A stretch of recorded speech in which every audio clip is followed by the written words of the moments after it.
Welcome to this presentation on Log4j, the vulnerability, and the remediation exercise that took place in Morgan Stanley since the middle of December 2021.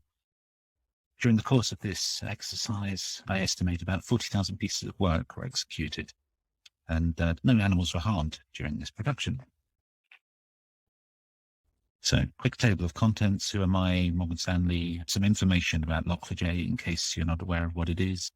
Some comments by Jean Kim when we had a pre-presentation discussion, and a little bit of the story as it unfolded internally, and many of the interesting aspects of the questions and issues that arose during the exercise of discovering data and remediating.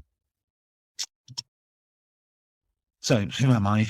I've been at Morgan Stanley for more than 20 years, working in production, plant, engineering, configuration management, many tools, and really with an interest in root cause analysis. Why do things go wrong? And when something goes wrong, what's the chance of it happening again and again? It fits quite nicely and squarely with things like vulnerability management and software quality.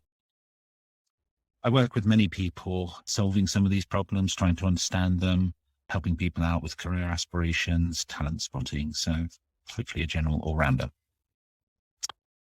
An interest in software quality, security, licensing, standards. They're all very similarly related items about software. What is it made of?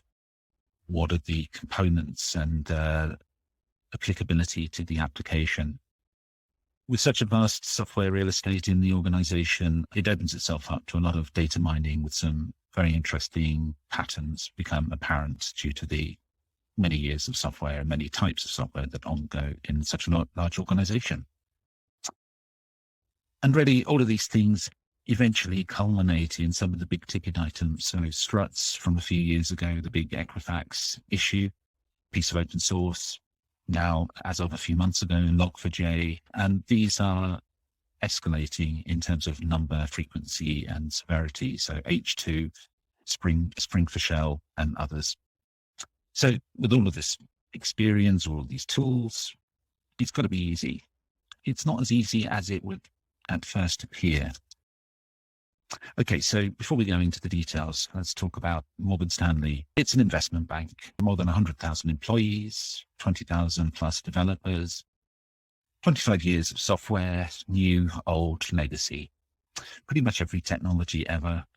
And over the last many years has embraced continuous integration, pipelines, DevOps, Agile, all of the buzzwords to help improve software quality and improve throughput and velocity.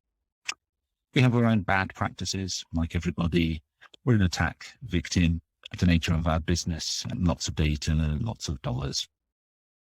We're proud of what we do, like everybody, and billions of dollars of trades of money moves through all the machinery every day. That's millions of trades and so much complexity.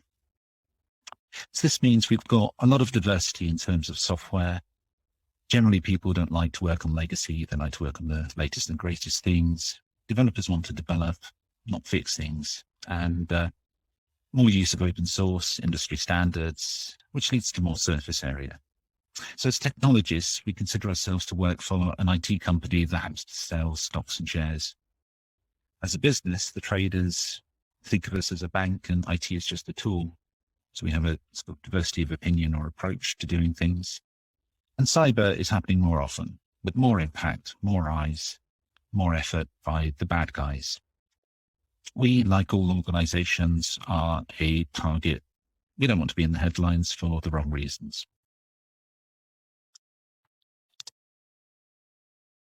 Just a brief recap on Log4j, if you're not aware of it. It's a hugely popular logging library used by many, almost Java applications. It has a long history. Pretty much most applications use it. The recent publicity of a vulnerability got the maximum score from the people who rate and grade these things. It basically allows a remote code execution, which basically means if you've got an external web-facing Java application, a user could sit there and type in the right magic characters in order to download code and execute it on your systems. Obviously not a good thing to have happen. And because many Java applications tend to be web-based services, that is even worse. It sat in the wild for years until it was uncovered.